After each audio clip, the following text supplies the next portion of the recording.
Assalamualaikum warahmatullahi wabarakatuh. Salam sejahtera bagi kita semua.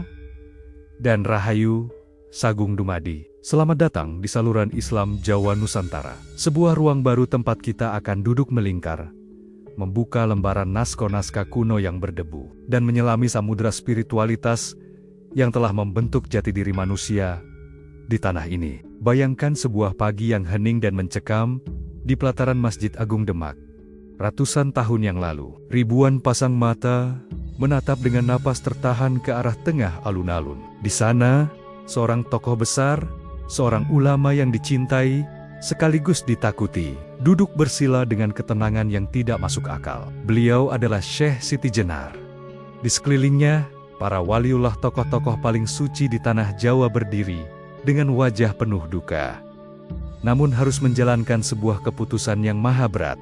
Hukuman mati bagi sang syekh. Namun, sejarah tidak berhenti pada tebasan pedang atau tusukan keris. Legenda yang turun-temurun diceritakan dengan suara berbisik di surau-surau, dan padepokan menyebutkan sebuah kejadian yang menggetarkan nalar. Konon, saat tubuh suci itu terluka, yang mengalir bukanlah darah merah amis yang membawa maut, melainkan cairan bening sewarna putih yang memancarkan aroma harum semerbak. Bahkan, beberapa riwayat menyebutkan jasadnya seketika raib, meninggalkan tumpukan bunga melati yang wanginya memenuhi seluruh penjuru kota Demak. Jika beliau memang seorang penyesat, jika benar ajaran yang dibawanya adalah racun bagi umat, mengapa Tuhan justru mengirimkan wangi melati sebagai salam perpisahan bagi jasadnya? Apakah mungkin sejarah yang selama ini kita baca di buku-buku sekolah hanyalah kulit luar dari sebuah kebenaran yang sengaja disembunyikan? Mengapa ajaran Manunggaling Kawula Gusti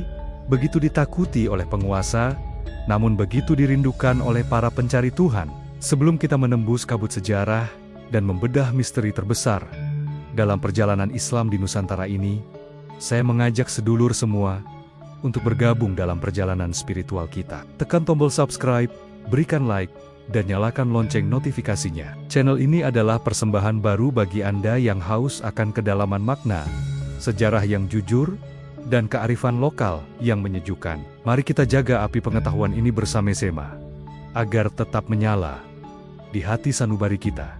Sudah siap? Mari kita mulai penelusuran ini. Kisah Syekh Siti Jenar bukanlah sekadar cerita tentang eksekusi mati. Ini adalah drama tentang benturan antara syariat yang kaku dengan hakikat yang tak bertepi. Ini adalah kisah tentang bagaimana seorang manusia begitu mabuk dalam cinta kepada Tuhannya, hingga ia kehilangan dirinya sendiri. Bagi Kesultanan Demak yang baru saja berdiri, ajaran Siti Jenar dianggap sebagai bom waktu yang bisa meruntuhkan tatanan negara. Namun, bagi para pengikutnya, Siti Jenar adalah fajar pencerahan yang memerdekakan jiwa dari belenggu ketakutan duniawi. Selama ratusan tahun, nama beliau seringkali disudutkan. Beliau disebut berasal dari cacing, dituduh mengaku sebagai Tuhan, dan dianggap meremehkan salat 5 waktu. Namun, di video kali ini, kita tidak akan berhenti pada tuduhan-tuduhan itu. Kita akan masuk lebih dalam ke jantung ajarannya. Kita akan membedah mengapa Sunan Kalijaga dan para wali lainnya harus mengambil keputusan paling sulit dalam sejarah Wali Songo. Kita akan mencari tahu, apakah Siti Jenar benar-benar salah, atau beliau hanyalah seorang pecinta yang terlalu dini mengungkapkan rahasia sang kekasih di hadapan mereka yang belum siap mendengarnya. Siapkan hati dan pikiran panjenengan, karena apa yang akan kita bahas mungkin akan mengubah cara pandang Anda tentang arti menyatu dengan ilahi. Mari kita buka tabir misteri mayat yang berubah menjadi melati ini. Untuk memahami mengapa akhir hayatnya begitu fenomenal, kita harus terlebih dahulu menelusuri jejak langkahnya yang penuh teka-teki. Siapakah sebenarnya sosok yang mampu membuat Dewan Wali Songo harus bersidang berkali-kali hanya untuk membahas keberadaannya? Disinilah kita menemukan salah satu kabut sejarah yang paling tebal di Nusantara. Dalam tradisi lisan dan beberapa babat kuno, kita seringkali mendengar sebuah cerita yang sangat aneh, bahkan terkesan merendahkan. Diceritakan bahwa Syekh Siti Jenar sebenarnya hanyalah seekor cacing tanah yang secara tidak sengaja mendengar wejangan rahasia Kanjeng Sunan Bonang kepada Sunan Kalijaga di atas sebuah perahu di tengah samudra. Karena mendengar ilmu makrifat yang sangat rahasia itu, sang cacing seketika berubah wujud menjadi manusia. Versi ini menyebutnya sebagai pencuri ilmu. Namun, sedulur semua, mari kita gunakan nalar dan rasa kita lebih dalam. Mengapa sejarah merekam cerita seekor cacing? Banyak pengamat sejarah meyakini bahwa versi ini adalah sebuah metafora atau bahkan upaya sistematis untuk meruntuhkan kredibilitas beliau. Dengan menyebutnya berasal dari cacing, maka segala ajarannya bisa dianggap cacat karena diperoleh dengan cara yang tidak sah dan berasal dari makhluk yang rendah. Namun, jika kita membuka catatan sejarah yang lebih otentik, seperti naskah Mertasinga atau catatan dari Kesultanan Cirebon, kita akan menemukan sosok yang jauh berbeda. Beliau bukanlah cacing, melainkan seorang ulama besar dengan nasab yang mulia. Beliau dikenal dengan nama Syekh Abdul Jalil atau Sayyid Hasan Ali. Ia dikabarkan adalah seorang ulama dari tanah Baghdad atau Malaka yang masih memiliki garis keturunan langsung dengan baginda Nabi Muhammad SAW. Melalui jalur Imam Husain, ia datang ke tanah Jawa bukan sebagai pencuri ilmu, melainkan sebagai seorang musafir spiritual yang membawa kedalaman tasawuf. Ia menetap di sebuah daerah bernama Lemah Abangyang. Dalam bahasa Jawa, dialek lain disebut Siti Jenar, yang berarti tanah yang berwarna kuning atau merah. Di sana, ia mendirikan padepokan dan mulai mengajarkan cara mengenal Tuhan dengan cara yang sangat radikal bagi zamannya. Perbedaan dua versi asal-usul ini saja sudah menunjukkan betapa besarnya pengaruh Siti Jenar. Satu sisi mencoba menghapusnya dari silsilah kemuliaan, sementara sisi lain menjaganya sebagai permata spiritual. Ia adalah seorang pemikir bebas, seorang pengembara ruhani yang tidak mau terikat oleh simbol sal formal jika simbol itu hanya menjadi penghalang antara hamba dan Tuhannya. Inilah awal dari kegemparan di tanah Jawa. Seorang ulama dengan garis keturunan ningrat spiritual, namun memilih hidup di tengah rakyat jelata, mengajarkan bahwa kasta itu tidak ada, dan bahwa setiap manusia bahkan yang paling hina sekalipun memiliki zat Tuhan di dalam dirinya. Ketika rakyat mulai berbondong-bondong meninggalkan sawah mereka hanya untuk mendengarkan wejangan sang syekh, Kesultanan Demak mulai merasa gerah. Ketentraman politik mulai terganggu oleh sebuah ajaran yang terlihat sangat sederhana, namun memiliki daya ledak yang luar biasa. Ajaran yang nantinya akan kita kenal dengan sebutan Sasahidan atau Manunggaling Kawula Gusti. Apa sebenarnya isi ajaran tersebut yang dianggap begitu berbahaya hingga mampu menggetarkan singgasana raja? Mari kita bersiap masuk ke bagian yang paling sensitif, yaitu inti dari pemikiran Syekh Siti Jenar yang mengguncang syariat. Mari kita masuk ke dalam inti badai. Apa sebenarnya yang diajarkan oleh Syekh Siti Jenar di Padepokan Lemah Abang hingga membuat telinga para pejabat Demak Bintoro panas dan merah?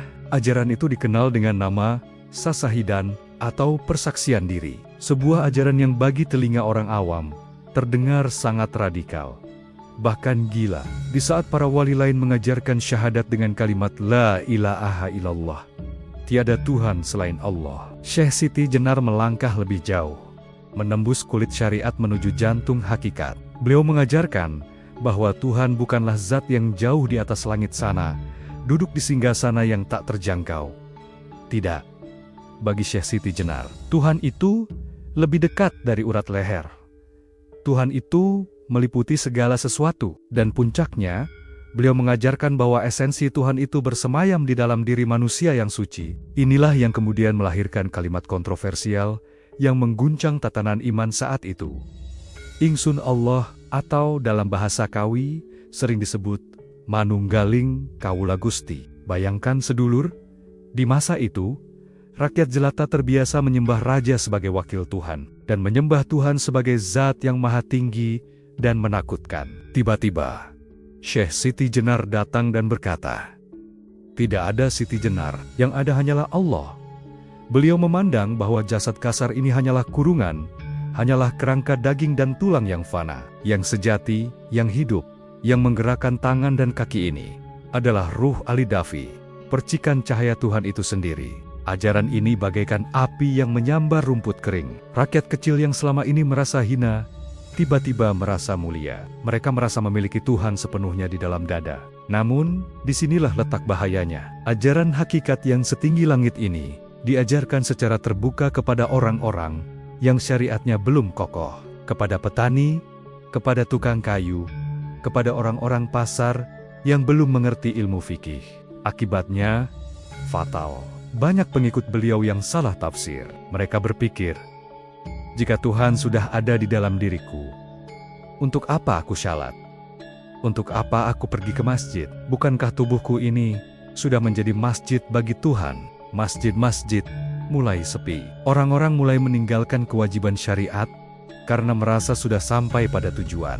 Mereka mabuk kepayang oleh anggur hakikat sebelum perut mereka kuat mencernanya. Ibarat bayi yang baru lahir langsung disuapi daging keras, bukan susu. Bukannya menjadi kuat, bayi itu justru tersedak dan mati. Inilah kegelisahan yang dirasakan oleh Dewan Wali Songo. Mereka melihat umat mulai tersesat dalam kesombongan rohani. Mereka tidak membenci Syekh Siti Jenar secara pribadi, namun mereka melihat dampak sosial yang mengerikan jika ajaran ini tidak segera dibendung. Bukan hanya syariat yang terancam runtuh, tapi juga tatanan negara. Jika setiap orang merasa dirinya adalah Tuhan, lantas siapa yang mau tunduk pada aturan hukum? Siapa yang mau patuh pada Sultan? Demak Bintoro, kerajaan Islam pertama di Jawa yang sedang dibangun dengan susah payah, terancam bubar dari dalam. Apakah ini murni kesalahan Syekh Siti Jenar? Ataukah ini ketidakmampuan masyarakat awam dalam menerima ilmu rasa yang terlalu tinggi? Disinilah konflik mulai bergeser. Dari perdebatan teologi di surau-surau, menjadi ancaman politik di Istana Raja. Namun, sedulur, jangan kita naif memandang sejarah. Hukuman mati yang dijatuhkan di alun-alun Demak itu tidak semata-mata karena urusan akhirat. Di balik tuduhan sesat, tersimpan ketakutan duniawi yang luar biasa besar. Ketakutan akan runtuhnya sebuah kekuasaan. Mari kita bedah situasi politik saat itu. Kesultanan Demak Bintoro adalah negara baru, sebuah kerajaan Islam pertama di tanah Jawa yang sedang berjuang keras membangun legitimasi setelah runtuhnya Majapahit. Raden Patah, sang sultan, membutuhkan rakyat yang patuh, rakyat yang taat pada hukum, dan rakyat yang mau diatur dalam tatanan sosial yang rapi. Dalam konsep kekuasaan Jawa, raja adalah gusti dan rakyat adalah kaula. Raja adalah Khalifatullah fil arde, wakil Tuhan di muka bumi, yang titahnya adalah sabda Pandita Ratu. Tiba-tiba, muncul Syekh Siti Jenar dengan ajaran yang meruntuhkan tembok tebal feodalisme itu. Ketika Syekh Siti Jenar mengajarkan manunggaling kaula gusti, beliau tidak hanya berbicara tentang bersatunya hamba dengan Tuhan di langit. Secara tersirat, beliau juga mengajarkan kesetaraan manusia di bumi. Jika setiap manusia baik itu petani, nelayan, atau budak memiliki zat Tuhan di dalam dirinya, lantas apa bedanya mereka dengan seorang raja? Jika Allah ada di dalam diri si miskin, mengapa si miskin harus menunduk dan menyembah si kaya? Ajaran ini adalah sebuah revolusi mental yang sangat radikal. Di mata Syekh Siti Jenar, jabatan sultan, patih, atau adipati hanyalah pakaian duniawi, hanyalah kulit. Di hadapan hakikat, semua manusia itu sama tingginya. Tidak ada gusti tuan, dan tidak ada kaula hamba. Dalam artian penindasan, yang ada hanyalah hamba Allah yang merdeka. Bagi telinga penguasa Demak, ini bukan lagi dakwah agama. Ini adalah bani-bani pemberontakan. Ini adalah gerakan subversif yang berbahaya. Jika rakyat jelata berhenti menghormati hierarki sosial karena merasa setara secara spiritual dengan rajanya, maka hukum negara tidak akan berlaku. Pajak tidak akan terbayar. Titah raja akan diabaikan. Dan Demak bisa hancur berantakan menjadi negeri tanpa aturan, negeri yang anarkis. Inilah alasan mengapa Dewan Wali Songo dan pejabat istana harus bertindak cepat. Mereka melihat ajaran Syekh Siti Jenar bukan hanya menodai akidah syariat, tapi juga mengancam stabilitas nasional. Gerakan Lemah Abang dianggap sebagai embrio dari pembangkangan sipil. Syekh Siti Jenar menjadi simbol perlawanan rakyat kecil terhadap kemapanan elit agama dan elit politik. Beliau adalah oase bagi mereka yang lelah dengan ajaran-ajaran kaku yang seringkali hanya menguntungkan penguasa. Maka, untuk menyelamatkan perahu besar bernama Demak Bintoro, penumpang yang dianggap melubangi perahu itu harus disingkirkan. Meskipun penumpang itu adalah seorang ulama yang sangat dicintai umatnya, konflik pun meruncing. Bukan lagi sekadar debat tafsir ayat, melainkan pertarungan ideologi. antara tatanan syariat yang menjaga ketertiban negara melawan kebebasan hakikat yang memerdekakan individu. Mari kita luruskan benang kusut yang selama berabad-abad ini menjerat nama besar Syekh Siti Jenar.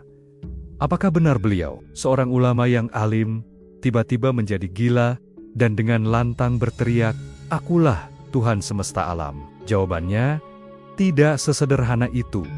Sedulur, disinilah letak jurang kesalahpahaman terbesar dalam sejarah tasawuf Nusantara. Konsep manunggaling kaula Gusti seringkali ditelan menti-menta sebagai penyatuan fisik. Orang mengira ajaran ini berarti zat manusia yang hina melebur menjadi satu dengan zat Tuhan yang maha suci. Tentu saja, jika dipahami demikian, ini adalah kesesatan yang nyata. Jasad ini adalah tanah penuh kotoran, sementara Allah adalah cahaya di atas cahaya. Mustahil keduanya bersatu dalam wujud fisik. Namun, bukan itu yang dimaksud oleh Syekh Siti Jenar. Apa yang beliau ajarkan adalah sebuah makom atau tingkatan spiritual tertinggi, yang dalam dunia tasawuf disebut sebagai fana. Fana berarti sirna atau hilang. Apa yang hilang? Yang hilang adalah ego. Yang hilang adalah rasa aku. Yang hilang adalah hawa nafsu dan kehendak diri sendiri. Bayangkan, sebatang besi hitam yang dingin, lalu dimasukkan ke dalam bara api yang sangat panas. Lama-kelamaan, besi itu akan memerah, menyala, dan memancarkan panas. Besi itu kini memiliki sifat-sifat api. Ia bisa membakar apa saja yang disentuhnya, persis seperti api. Jika besi itu bisa berbicara, mungkin ia akan berteriak, "Akulah api." Apakah besi itu berbohong? Secara hakikat, tidak, karena sifat api telah meliputi dirinya sepenuhnya. Namun secara syariat, ia tetaplah sebatang besi, bukan api itu sendiri. Begitulah keadaan batin Syekh Siti Jenar. Beliau telah membakar egonya dalam cinta ilahi. Beliau telah mematikan keinginan dirinya sendiri, hingga yang tersisa di dalam hatinya hanyalah kehendak Allah. Ketika beliau berbicara, bukan lagi hawa nafsunya yang berkata-kata. Siti Jenarnya sudah mati sebelum mati. Yang hidup dan berbicara melalui lisannya adalah rasa ketuhanan yang telah menguasai seluruh relung jiwanya. Jadi, ketika kalimat kontroversial "Ingsun Allah, aku adalah Allah" terucap dari bibirnya, itu bukanlah pengakuan sombong layaknya Fir'aun yang merasa dirinya Tuhan. Itu adalah luapan ekstase spiritual. Itu adalah kondisi di mana sang hamba sudah tidak lagi melihat dirinya ada. Di matanya, yang wujud hanyalah Allah. La maujuda illallah. Tidak ada yang ada kecuali Allah.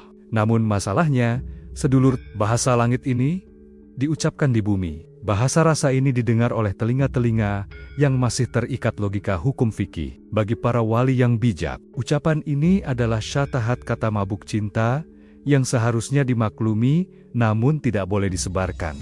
Tapi, bagi orang awam, bagi mereka yang imannya baru seumur jagung, ucapan ini terdengar mengerikan. Ucapan ini terdengar seperti orang gila yang menantang langit. Disinilah letak kesalahan Syekh Siti Jenar di mata Dewan Wali. Beliau memberikan anggur memabukkan kepada orang-orang yang belum kuat meminumnya, sehingga mereka oleng dan menabrak ecurenesioran syariat. Filsafat yang begitu indah dan luhur ini, sayangnya, berubah menjadi racun mematikan ketika jatuh ke tangan yang salah. Dan racun itulah yang kini menyebar di Demak, memaksa para penjaga syariat untuk segera bertindak sebelum semuanya terlambat. Bayangkan, sebuah malam yang hening di serambi Masjid Agung Demak, lampu-lampu minyak berkedip tertiup angin malam, menciptakan beanggen-beanggen panjang di dinding kayu jati yang kokoh. Di sanalah sejarah mencatat sebuah pertemuan paling menentukan bagi nasib Islam di tanah Jawa. Sidang Dewan Wali Songo. Ini bukan sidang pengadilan biasa di mana terdakwa diseret dengan rantai. Tidak. Ini adalah majelis para kekasih Allah. Di satu sisi, duduklah Kanjeng Sunan Bonang sebagai pemimpin sidang, didampingi Sunan Kalijaga yang bijaksana, Sunan Kudus yang tegas dalam syariat, dan Sunan Giri yang berwibawa. Di hadapan mereka, duduklah Syekh Siti Jenar. Tenang, laksana air telaga yang tak terusik batu. Suasana ruangan itu begitu padat oleh energi spiritual. Perdebatan yang terjadi bukanlah adu teriak atau caci maki, melainkan adu argumentasi tingkat tinggi yang menembus langit makrifat. Sunan Kudus, sang penjaga gerbang syariat yang ketat, membuka suara dengan nada tinggi. Beliau menuntut pertanggungjawaban. "Wahai Syekh lemah abang, mengapa engkau mengajarkan ilmu rasa yang telanjang kepada rakyat jelata? Tidakkah engkau tahu bahwa memberikan pedang tajam kepada anak kecil sama saja dengan membunuhnya?" Rakyat Demak kini bingung. Mereka meninggalkan masjid. Mereka meremehkan puasa karena engkau mengatakan bahwa Tuhan sudah ada di dalam diri mereka. Dengan senyum tipis yang penuh misteri, Syekh Siti Jenar menjawab tanpa rasa takut sedikit pun. "Kanjeng Sunan, apakah salah jika aku menunjukkan jalan pintas menuju Tuhan? Apakah aku harus membiarkan mereka tersesat di kulit luar, menyembah Ka'bah, tapi lupa pada pemilik Ka'bah? Salat itu hanyalah gerakan raga, puasa itu hanyalah menahan lapar. Jika hati mereka tidak manunggal dengan Gusti, aku hanya membuka hijab itu, agar mereka melihat cahaya yang sejati." Mendengar jawaban itu, Sunan Bonang menghela napas panjang. Beliau tahu, secara hakikat, apa yang dikatakan Siti Jenar adalah kebenaran. Namun, secara metode dakwah, itu adalah kesalahan fatal. Sunan Kalijaga, dengan kelembutan budinya, mencoba menengahi. "Duhai sedulurku, Syekh Siti Jenar, matahari itu memang sumber cahaya. Tapi jika engkau paksa mata orang awam untuk menatap matahari secara langsung tanpa pelindung, mereka tidak akan melihat cahaya. Mereka justru akan buta selamanya. Syariat, salat, dan puasa adalah kaca pelindung itu. Itu adalah tangga yang harus dinaiki satu persatu. Jika engkau hancurkan tangganya, bagaimana mereka bisa naik ke atap?" Namun, Syekh Siti Jenar bersikukuh. Baginya, kebenaran tidak boleh disembunyikan walau sedetik. Beliau berprinsip bahwa setiap jiwa berhak merdeka, berhak mencapai Tuhan tanpa perantara birokrasi agama. Beliau menolak untuk membohongi rakyat dengan dogma-dogma yang menakutkan. Perdebatan menemui jalan buntu. Dua kebenaran saling beradu. Kebenaran syariat yang menjaga ketertiban umat melawan kebenaran hakikat yang memabukkan jiwa. Para wali sadar, Syekh Siti Jenar tidak akan pernah berhenti bicara. Dan selama beliau bicara, tatanan Demak akan terus berguncang. Malam itu, keputusan berat harus diambil. Bukan karena benci, bukan karena dengki, tapi karena sebuah kaidah fikih yang pahit.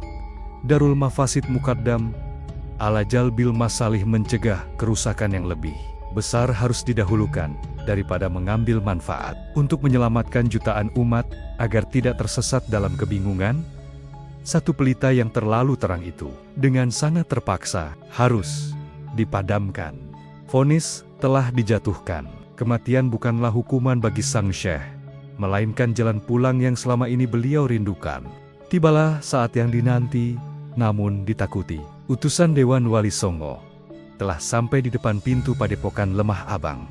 Perintah Sultan, Demak sudah bulat. Syekh Siti Jenar harus dihadapkan ke pengadilan untuk mempertanggungjawabkan ajarannya, atau dihukum mati jika menolak bertaubat. Namun, apa yang terjadi di depan pintu Padepokan itu bukanlah sebuah penangkapan biasa. Ini adalah dialog teologisis terakhir yang membingungkan para prajurit, namun penuh makna bagi para pencari Tuhan.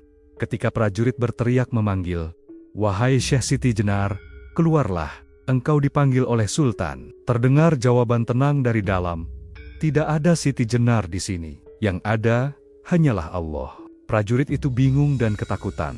Mereka kembali melapor kepada para wali, Sunan Kudus. Dengan kecerdasan syariatnya, memberikan perintah baru, "Kembalilah dan katakan, wahai Allah yang ada di dalam tubuh Siti Jenar, keluarlah." Prajurit itu kembali dan berteriak sesuai perintah. Namun jawaban dari dalam semakin membuat akal berputar. Allah tidak bisa diperintah oleh manusia. Allah Maha meliputi segalanya. Tidak bisa dipanggil keluar atau masuk. Akhirnya, dengan segala daya upaya dan debat yang melelahkan, Syekh Siti Jenar pun bersedia keluar. Bukan karena takut pada pedang, melainkan karena beliau tahu waktunya telah tiba. Jalan pulang yang selama ini beliau rindukan sudah terbentang di depan mata. Di alun-alun Demak, di bawah sorotan mata ribuan umat yang tegang, Syekh Siti Jenar berjalan dengan langkah tegap. Wajahnya tidak menyiratkan ketakutan sedikitpun. Tidak ada keringat dingin, tidak ada gemetar. Yang ada di wajahnya hanyalah senyuman. Senyuman seorang kekasih yang sebentar lagi akan bertemu kekasih sejatinya. Beliau memandang para algojo dan dewan wali dengan tatapan kasih sayang. "Wahai para saudaraku," ucapnya pelan, namun menggelegar di hati. "Kalian mengira kematian adalah akhir. Kalian salah. Bagi para pecinta, kematian adalah awal dari kehidupan yang sejati. Selama ini aku mati di dalam tubuh yang fana ini, dan pedang kalian hanyalah kunci yang akan membebaskan jiwaku untuk hidup kekal abadi. Matikanlah diri kalian sebelum kalian mati." Itulah pesan terakhirnya yang menggema. Dan Srit, keris pusaka Kanjeng Sunan dalam beberapa versi disebut keris Kantanaga milik Sunan Kudus atau keris Kiai. Sengkelat melesat menembus raga sang syekh. Darah pun tumpah ke bumi pertiwi. Namun, keajaiban terjadi. Di saat semua orang menutup mata karena ngeri, aroma yang tidak biasa mulai tercium. Bukan bau anyir darah yang menusuk hidung, melainkan wangi. Wangi bunga melati yang sangat kuat. Wangi yang seolah memberitahu kepada dunia, dia tidak bersalah. Dia hanya terlalu cinta.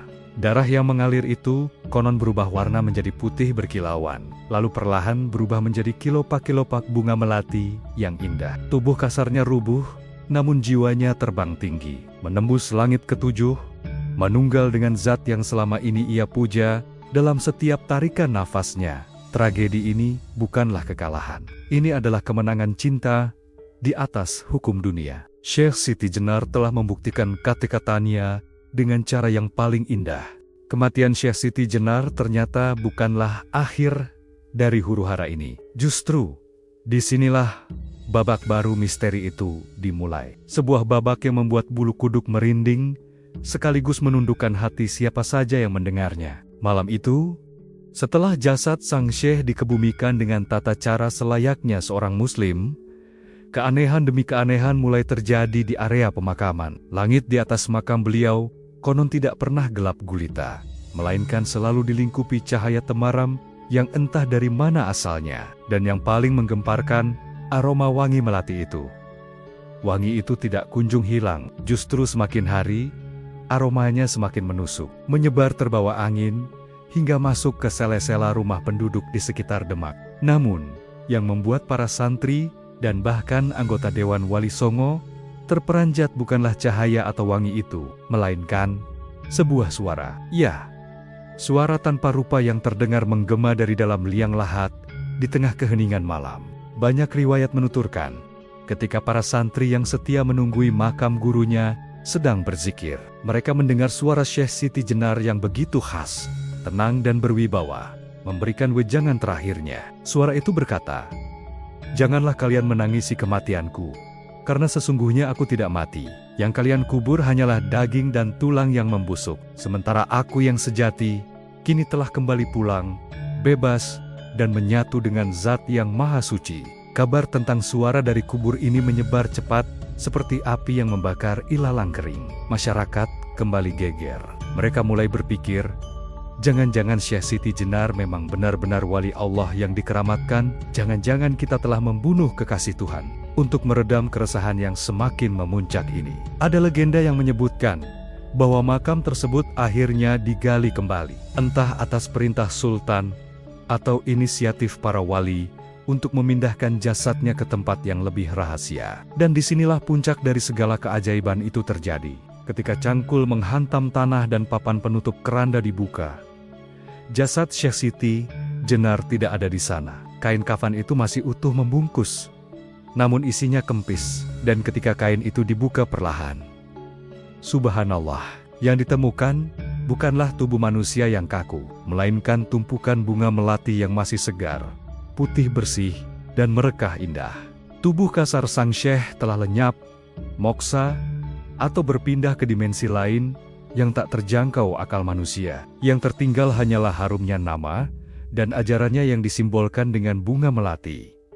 Melati adalah lambang kesucian yang sederhana. Ia kecil, putih, tidak mencolok, namun wanginya mampu mengalahkan bangga-bengga besar yang sombong warnanya. Kejadian ini seolah menjadi tamparan keras bagi mereka yang menuduhnya sesat. Alam semesta seakan membela Syekh Siti Jenar.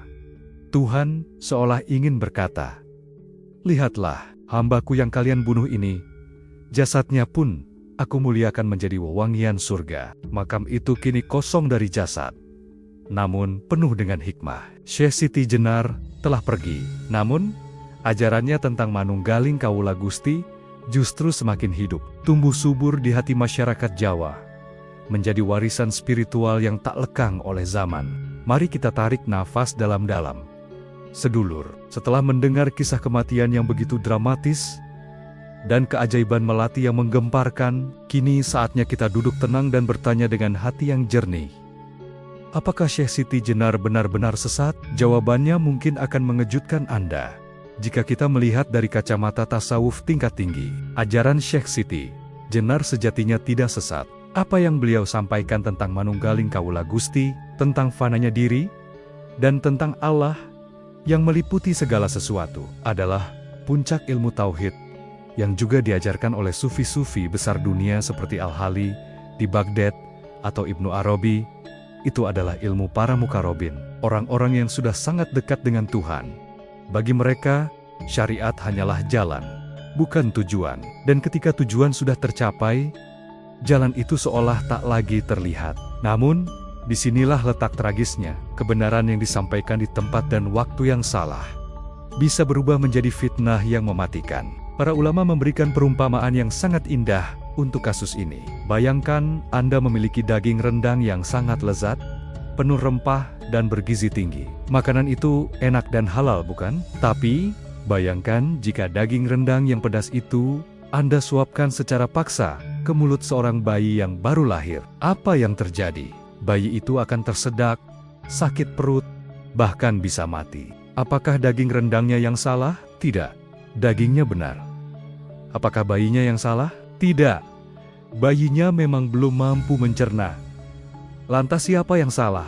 Yang salah adalah orang yang menyuapinya. Inilah posisi Syekh Siti Jenar di mata Dewan Wali Songo. Masyarakat Jawa saat itu diibaratkan sebagai bayi yang baru mengenal Islam. Iman mereka masih butuh susu yang lembut, yaitu syariat. Salat 5 waktu, puasa, zakat, dan aturan halal haram yang jelas. Mereka butuh pegangan yang nyata. Tiba-tiba, Syekh Siti Jenar datang memberikan daging keras berupa ilmu hakikat dan makrifat. Beliau mengajarkan bahwa salat itu tidak penting jika hati belum menyatu. Akibatnya, bayi-bayi itu keracunan. Mereka menjadi bingung, liar, dan meninggalkan kewajiban agama. Jadi, hukuman mati itu bukanlah karena Wali Songo membenci kebenaran yang dibawa Syekh Siti Jenar. Bukan. Para wali pun sejatinya paham ilmu itu. Tapi mereka menghukum Syekh Siti Jenar karena beliau telah melakukan kesalahan fatal dalam metode dakwah. Ifsyus sir.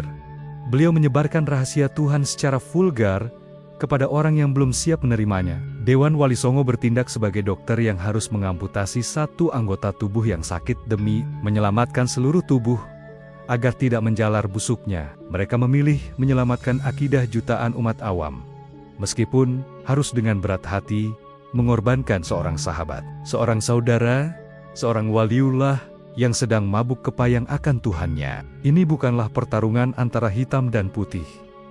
Ini adalah tragedi benturan antara dua kebenaran. Kebenaran cinta yang meluap-luap dari Syekh Siti Jenar melawan kebenaran ketertiban yang dijaga ketat oleh Wali Songo. Keduanya benar di jalannya masing-masing, namun takdir mempertemukan mereka dalam persimpangan sejarah yang berdarah. Sedulur, perjalanan panjang menelusuri lorong gelap sejarah Syekh Siti Jenar akhirnya membawa kita pada satu titik terang, sebuah kesimpulan yang mendamaikan hati. Tragedi di alun-alun Demak bukanlah akhir dari segalanya. Justru, itu adalah monumen peringatan abadi bagi kita semua di zaman modern ini. Kisah Syekh Siti Jenar dan Wali Songo mengajarkan kita tentang keseimbangan yang sempurna, bahwa agama ini tidak bisa berdiri hanya dengan satu kaki. Syariat tanpa hakikat itu kosong, ibarat tubuh tanpa nyawa. Kita syalat, tapi hati kita lalai. Kita berpuasa, tapi lisan kita tajam menyakiti sesama. Itu adalah kulit kacang yang keras, tapi tak ada isinya. Sebaliknya, hakikat tanpa syariat itu batal, bahkan berbahaya. Ibarat air kehidupan yang tumpah ruah tanpa wadah. Kita merasa dekat dengan Tuhan, tapi kita meremehkan aturan, meninggalkan kewajiban, dan menjadi sombong secara rohani.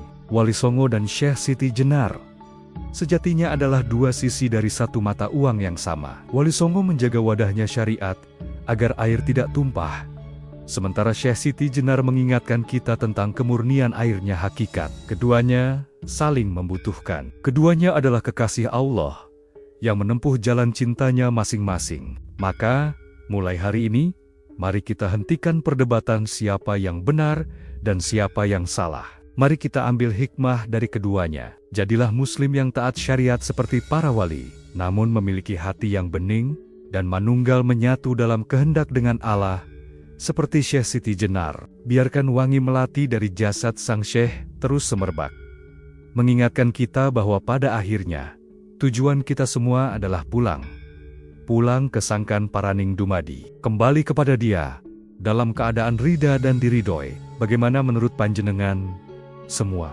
Apakah tindakan Dewan Wali Songo mengorbankan satu nyawa demi menyelamatkan akidah umat adalah keputusan yang tepat? Ataukah Anda memiliki pandangan lain tentang sosok Syekh Siti Jenar? Tuliskan pendapat dan rasa panjenengan di kolom komentar. Mari kita berdiskusi dengan adab yang santun, saling menghormati perbedaan, dan mempererat tali persaudaraan. Jika video ini membuka cakrawala batin panjenengan, jangan lupa tekan tombol like, share video ini kepada mereka yang sedang mencari Tuhan, dan pastikan Anda sudah subscribe channel Islam Jawa Nusantara. Mari kita tutup majelis ilmu ini dengan mengirimkan Al-Fatihah untuk Kanjeng Sunan Kalijaga, para Wali Songo, dan juga untuk Syekh Siti Jenar. Semoga Allah menempatkan mereka semua di sisi Nia yang paling mulia. Al-Fatihah. Terima kasih telah menemani perjalanan ini. Sampai jumpa di penelusuran sejarah dan misteri Islam Nusantara berikutnya. Rahayu,